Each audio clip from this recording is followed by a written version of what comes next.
Okay, hello, and welcome to stage two of the BPP workbook. It's called Optimizing Strategic Decisions, and as the name suggests, all three chapters at this stage are about strategy and producing the best possible strategy. Now, before we get into chapter four, I would just like to lay down some context so that we know what we're talking about, and to refresh some of the things we spoke about in earlier chapters, in particular chapter one. So let's first remind ourselves what we mean by a strategy, and the key things about a strategy are that it's a long term plan. All right. Now, how long is long term? Well, that depends. But in the examination, it will be quite clear when the examiner is speaking about the short or strategic horizon. Okay, whether he's talking about the short horizon or the strategic one. So it's a long term plan designed to achieve an objective. All right. Now, this is not surprising. We've spoken about what objectives are, and they are the main reason that we develop a plan. Okay. So, what do we mean by objectives? Well, objectives is somewhere or are somewhere that we want to get to, but in order for us to have, to actually achieve them, we need to formulate them in the right way. So, what do I mean by formulate them in the right way? I mean that the objective needs to be SMART, which is an easily remembered mnemonic. And again, just to remind you, what does SMART mean? It means specific, it means measurable, it means achievable, it means realistic, and it means time bound. Now let's go through each of these in turn just to make sure we're clear on what they mean. So a specific objective is one where we have numbers, for example, where we quantify what we want to achieve. So the objective might be we want a 10% market share in 5 years. Simply saying that we want to be market leaders in the future is not specific enough. Measurable relates to specific very often because, as I said, specific objectives are quantifiable and quantified and therefore can be measured. So that's a good thing. Achievable, yes. So do we have the resources, the skills, the knowledge, and other assets which will allow us to achieve those objectives? And if we don't have them now, do we have the opportunity to have them during the course of the strategy? Realistic, well, this means that if we currently have 2% market share and our next biggest competitor has 98% market share, then it would not be a realistic objective to say that we want to be market leaders in 5 years' time. Okay, and finally, time bound. Clearly, we need to give ourselves a time horizon, a time limit, and that is the time limit of the strategy. Okay, so just to remind you of what SMART means. Now, what does this mean in the examination? Well, he's not going to ask you, what should a good objective look like? However, he might well give you an objective. Okay, so exam point. He might well give you an objective there are problems with achieving it, and that should lead you to say, so to identify the problem as it not being a SMART objective, and therefore becomes difficult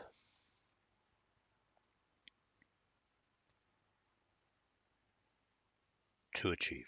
All right, something like that. All right, remember, this is not a test of memory. All right, it is a test of application. And so, by asking the question in this way, the examiner tests your ability to apply what we mean by SMART objectives.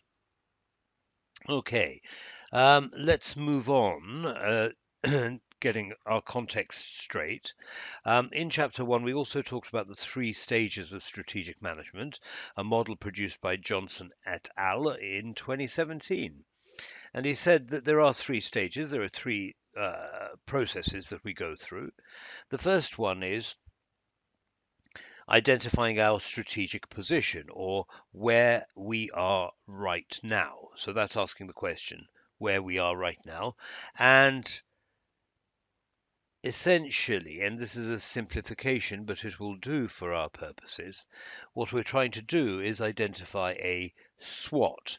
Now, in reality, we will also include a stakeholder analysis,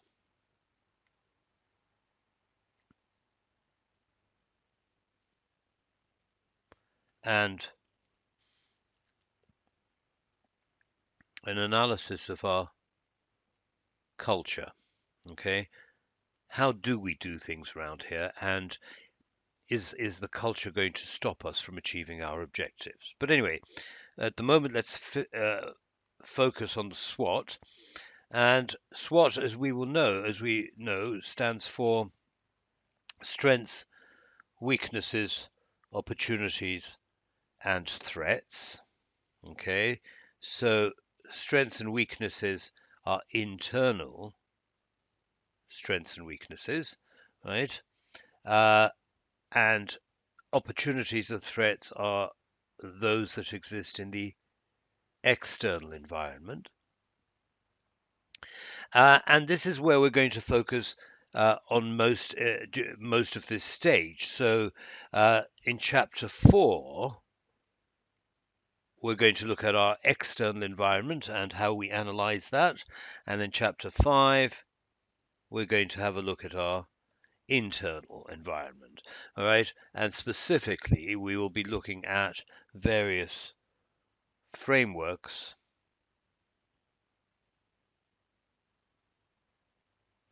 for analysis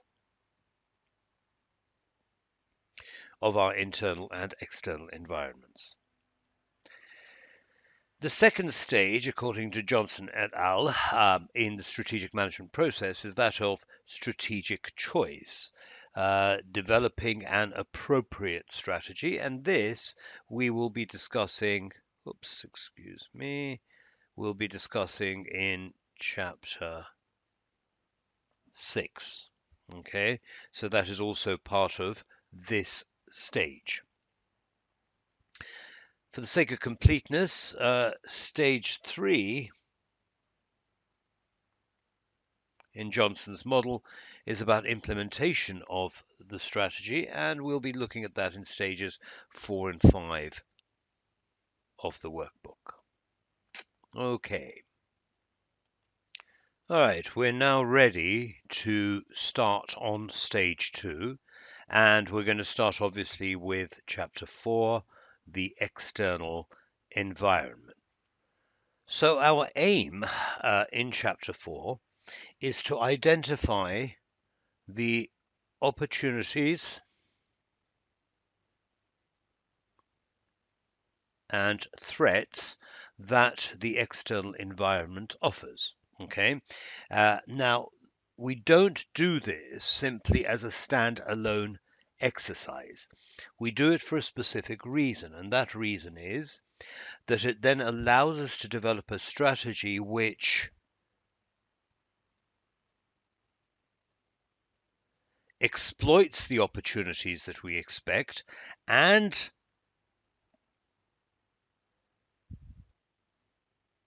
defend against the threats that we expect to happen. All right, so that's why we do a SWOT analysis, so we can develop an appropriate strategy. We're going to be looking at a couple of key frameworks to do that, and the first one is called the Pastel Framework. Now we'll just go through it in the workbook, and then I will make a couple of exam points about it. Pastel stands for political, economic, social, technological, environmental, and legal. Okay, nice little way of remembering the key areas in the external environment.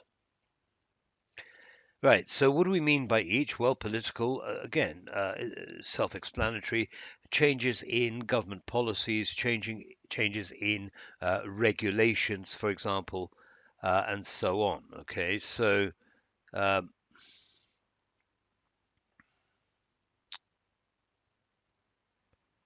regulations will come in there. So they may be regulations which are imposed by the political changes. Or it may be that there is a new government in power, in which case there suddenly appears a political opportunity or threat.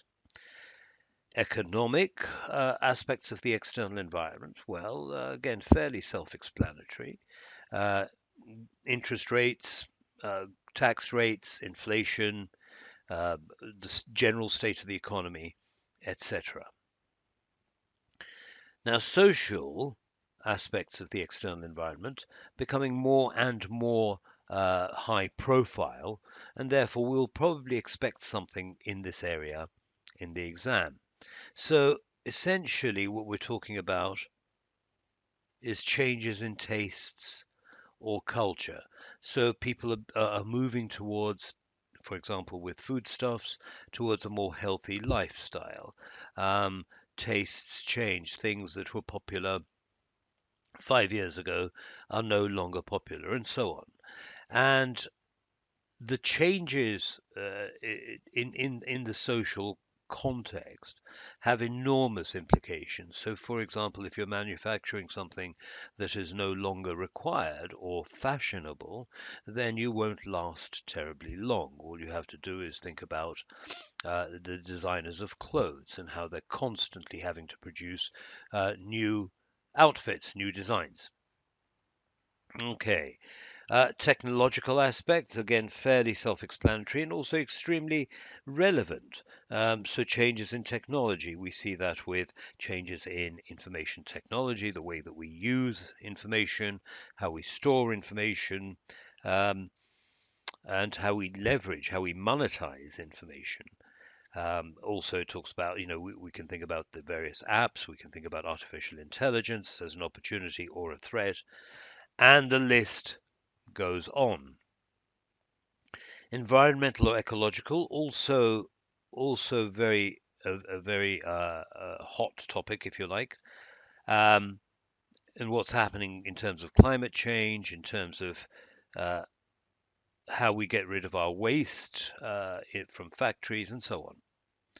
And of course, laws and regulations, including any changes to them.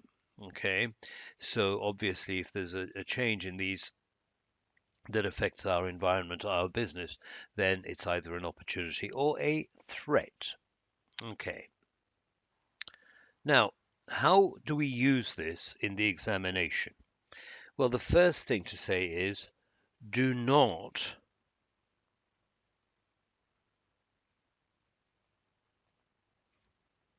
go through each pastel component in the exam. Okay, select those which are relevant. Okay, so it might be social, it might be political. Identify it and its implications. All right, and we'll see what I mean by that in just a second when we do this little question. Okay, so don't go through each one. Okay, this is simply a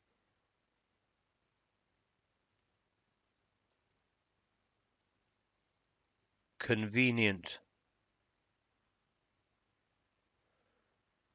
memory aid to make sure that you cover all of the relevant areas. Okay, all right, so let's see how that works when we do a little question, when we apply it. Okay, so by now you're getting used to our approach in the examination.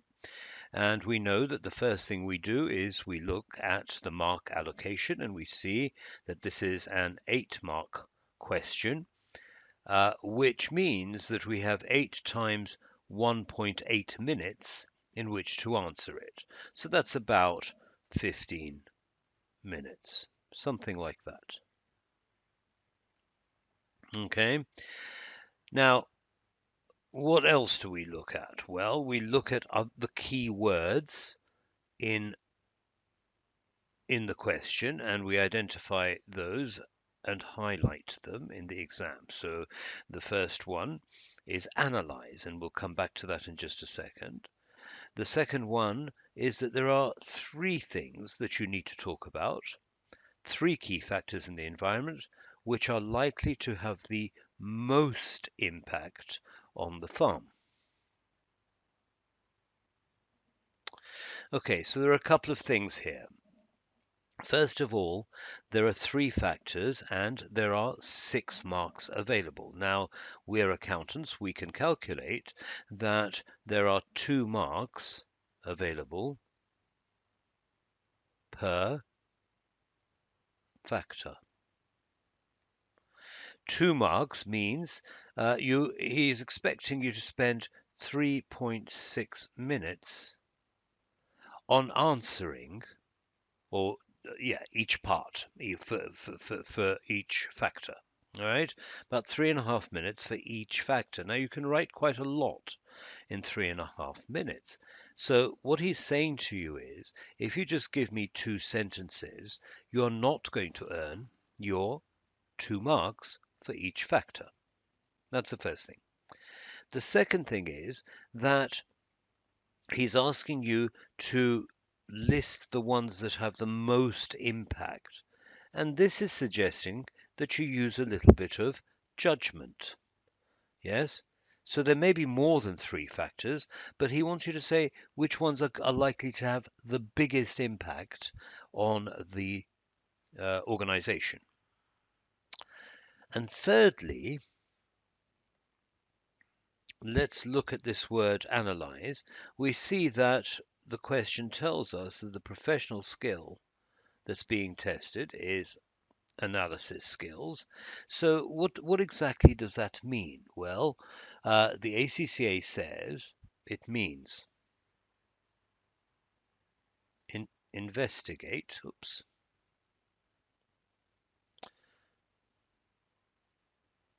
investigate, research, and process with a view to allowing appropriate action to be taken. Okay, so in other words, provide enough information such that the users of that information can take a decision based on what you say. Okay, that's what analysis means. So we need to bear that in mind when we answer the question. Now, this one, it's going to take a few minutes, but I think it's worth doing just to illustrate the point. Now we read through the question, okay? We know what it's about. It's about environmental analysis. So you're a management accountant. So this tells you the perspective from which you are expected to respond, all right? However, it also tells you that depending on your audience, you need to tailor your response so that it is understood, it is appropriate and relevant to your audience. Okay, so you're the management accountant for an organic fruit farm in Tealand. The farm grows apples and produces apple juice, which it sells at markets and to companies. The farm's team are considering its future strategy. I've asked for your help in assessing its macro environment. Okay. Right. So now let's go through the information that's provided, and let's relate it to Pastel. Okay. So organic food must be produced using environmentally friendly methods. No genetically modified crops, growth enhancers, or artificial pesticides and fertilizers may be used. Any farmer claiming to be organic must be certified by a government-approved body, right? Such as the Tealand Soil Association. Food producers must also comply with government-approved regulations regarding the production, packaging, and labeling of food. So in terms of Pastel, what are we talking about here? We're talking about regulations provided by the government, and therefore here these are legal and perhaps political. Okay, so there's the P and the L of our Pastel. Regulatory bodies have the authority to forbid the use of misleading labels and descriptions and can issue fines for inappropriate production. In extreme cases, regulatory bodies can close down operations which regularly fail to comply with regulations for production, packaging, and labeling.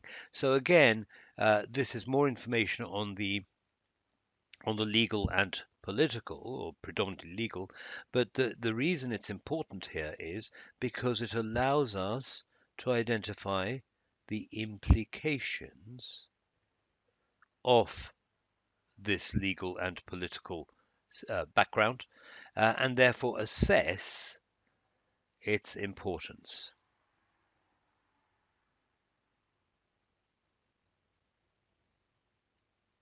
For decision-making purposes. Consumers increasingly want food that is healthy and is sourced both ethically and locally. So this talks about changing consumer demand. So I would suggest this is a social component of our Pastel analysis. It was originally perceived as a luxury niche product, but now seen as a lifestyle choice. So this tells us that the market is changing, and therefore it allows us to draw some conclusions about what the implications are for these for the farm as a result of these changes. A key issue for all farmers is the weather. So what are we talking about here in terms of Pastel? Well, we're probably talking environmental.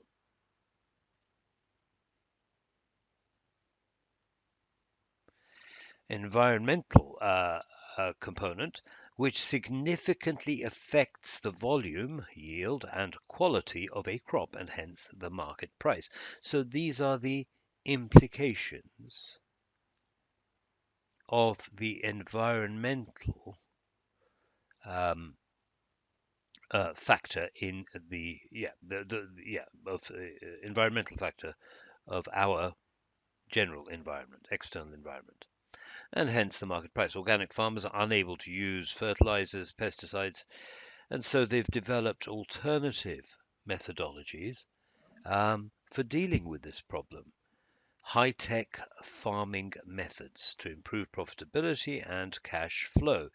So high-tech farming methods, this is a technological component and perhaps forms an opportunity for us to improve profitability and cash flow even further going forward. It then tells us the various types of technology that they use and what the implications are. So the methods increase yields, extend the possible growing season, and allow crops to be stored for longer before usage or sale with no loss of flavor or quality. Okay, so I think we've identified which of the Pastel framework is relevant here. Right, so now let's go to our answer. Okay, so let's start with the first one that we came across, which was legal stroke political. What are the impacts of these restrictions that in the way in which the products are grown, in which they're packaged, and so on, and labeled? So the impact, so here let's talk about restrictions.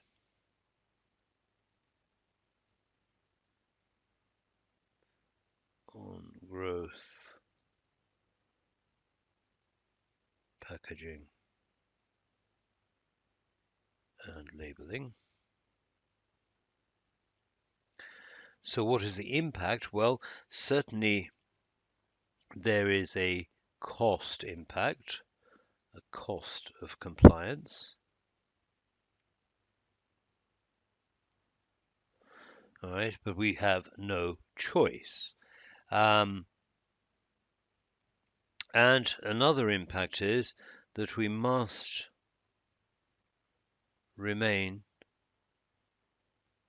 up to date with changes.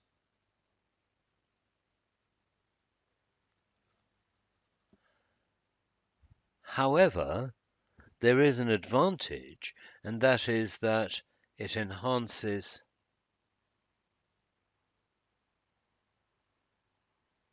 consumer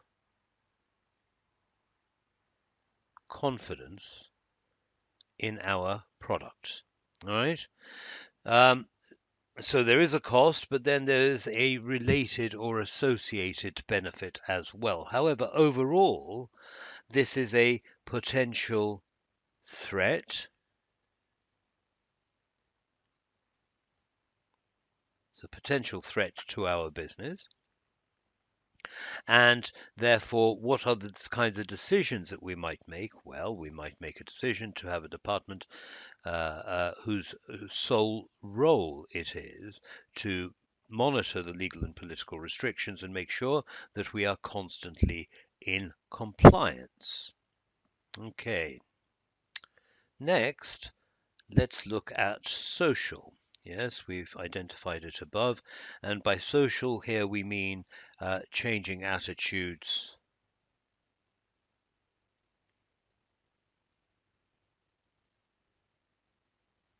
to organic food. Okay. At one time it was seen as a luxury niche product, no longer. And so this clearly suggests that demand is going to go up, and therefore this is a potential opportunity that we can exploit. All right. Now, what kinds of decisions might this trigger? Well, we might, for example, gear up to increase our output. We might buy some more land, or we might use technology more efficiently to increase the output from the land that we already have. Okay, let's move on now to environmental. The environmental E of Pestle, and specifically I'm talking about the variability of the weather. Yes, and that has obviously an impact on output. So what is the impact? Well, it affects yield and quality, the question tells us. And the result of that is that the price will go up and demand will go down. All right, and therefore this is a potential threat. And what action will that trigger? Well, it'll trigger the action, for example, to invest more in technological solutions to counteract this threat. Okay, so what I'd like to do now is just to note down a short reminder on our exam technique, the one that we have just used, and something that should be second nature to you now as we attempt questions. So the first thing that we do is we look at the mark and time allocation for the question. All right, and we write down how much time we have, and we work on the basis of 1.8 minutes per mark. Okay, the next thing we do is highlight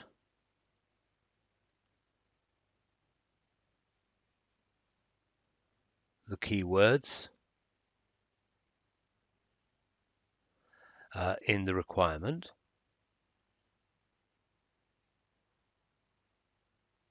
including, so actually these are the verbs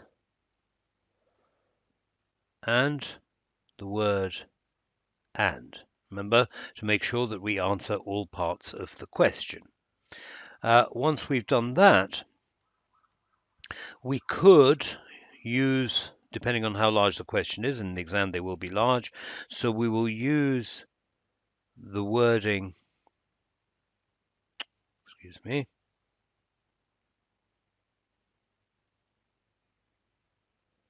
of the question to structure our answers. All right, so for example, we will use the wording of the question as a subheading. Okay, once we've done that, we will go through the question. And now we know what the requirements are. We'll go through the question and highlight and allocate relevant data. And what do I mean by that? I mean that we'll say, okay, well, this part goes to part A of the question, and this data goes to part B, and so on. And then we would write our answer in the time available. Now we'll go into a lot more detail on how we answer our questions and how we allocate our time on the revision course. But this is a good start that we now need to get used to from the beginning. Okay, the next topic I want to talk about is something called strategic drift. I'll explain what it is, and then we will talk about its relevance in the examination. Now, essentially, what we mean by strategic drift is this. We're talking about a situation where a strategy has been identified, and we go along following that strategy, all right, as planned. Okay, so that's us, yes, following the strategy as planned. Unfortunately, what's happening is that the environment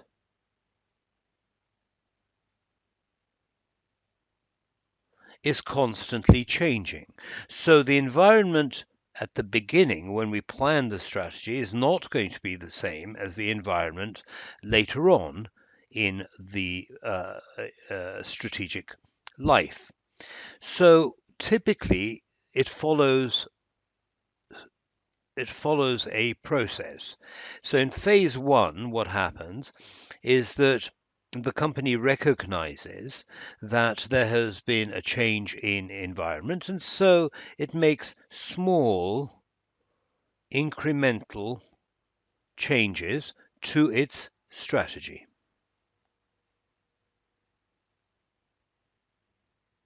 And so what we find is that there isn't a large difference between the strategy and the environment at this stage. But then what starts to happen is the real strategic drift starts to set in, and this gap becomes bigger.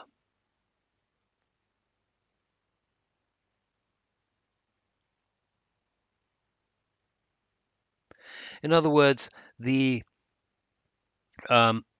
strategy becomes less and less relevant.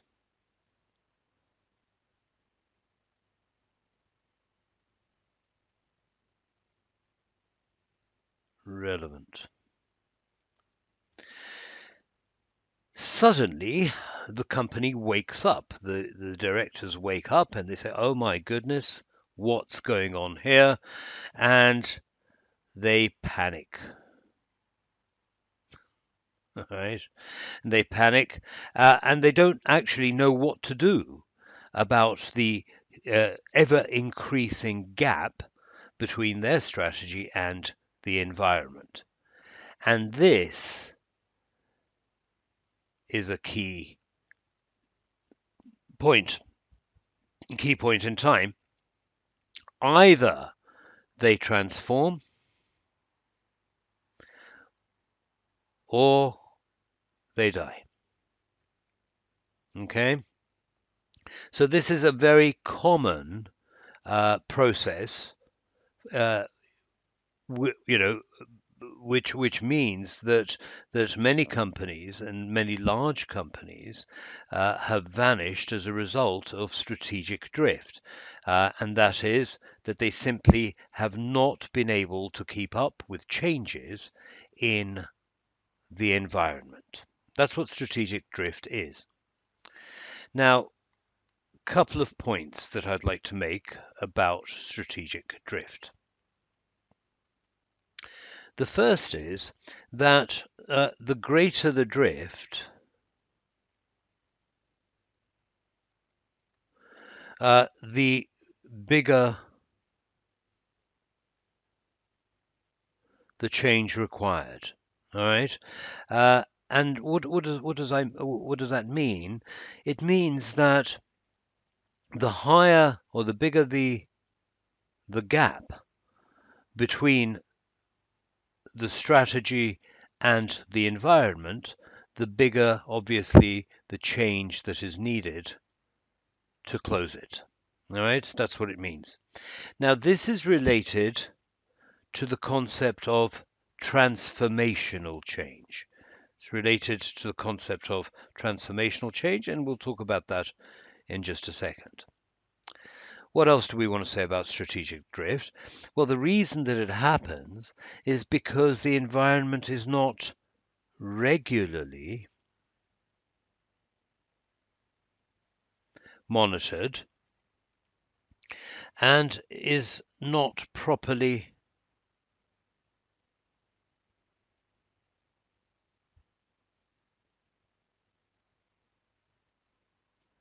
assessed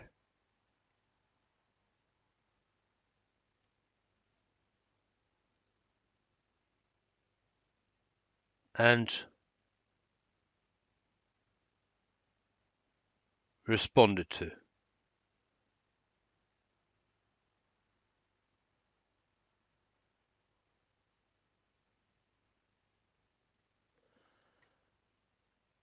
It's not regularly monitored and properly assessed and responded to.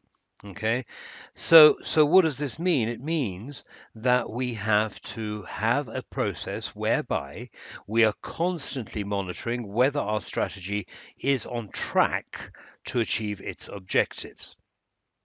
All right, and if it's not, to take decisions to close that gap. Now, one of the biggest reasons for strategic drift is what's called an operational response to a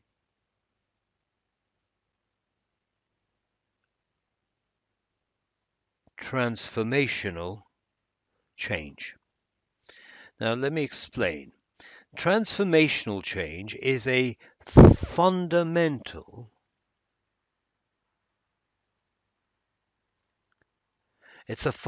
change in the way in which a product or a service is produced or used, and so on. Yes. So, for example, let us suppose that your name is Steve Jobs, and you have decided that you want the mobile phone to be much more than a phone. You want it to be able to take video. So what you do, that is your strategic goal. So what you do is, as a first step, you implement or you incorporate a camera. Okay, so video is the goal. Step one is incorporate a camera on the phone. Now, what happens is that your competitors do the same thing.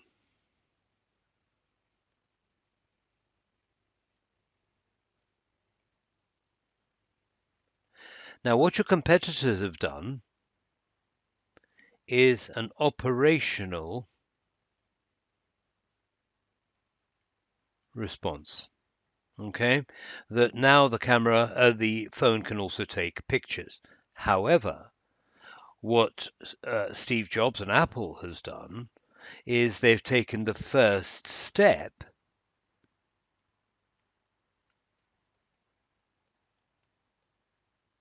in a transformational change. Yes, and they're going to transform the phone into a video camera as well, which is a very different thing to simply putting a still camera on the phone. Okay, and that's what I mean by an operational response to a transformational change. Unfortunately, many companies respond in this way, and as a result of that, we see that here as in the strategic drift section. As a result of that, the gap between the strategy and the environment changes more and more quickly. We see that also in the incremental change part of the phase. It's only at phase 3 where Steve Jobs suddenly has a phone with a video camera on it, that these guys then start to panic, all right, and say, "Oh my goodness, what are we going to do about it?" And then they have to make the transformational change, all right, for example, to implement video camera, but also perhaps video editing. And that changes not only the product, but the way in which the firm operates. Okay, so that is what we mean by strategic drift. So there's an exam point to be made here. How would this be examined? Well, it's not going to be a defined strategic drift type question. What's much more likely is that you will be given a scenario, and in that scenario, you'll be expected to identify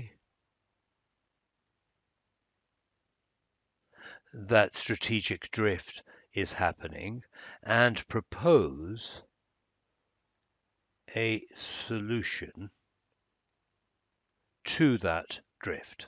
Okay, so the question will say, will tell you enough to determine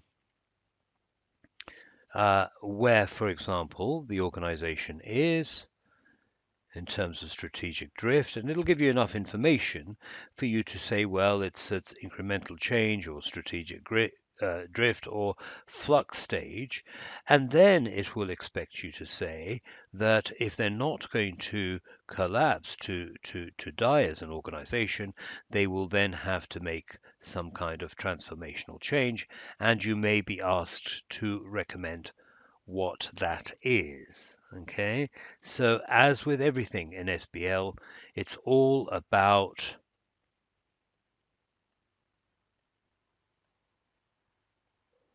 application to the scenario. It's all about that. Okay, so that's enough about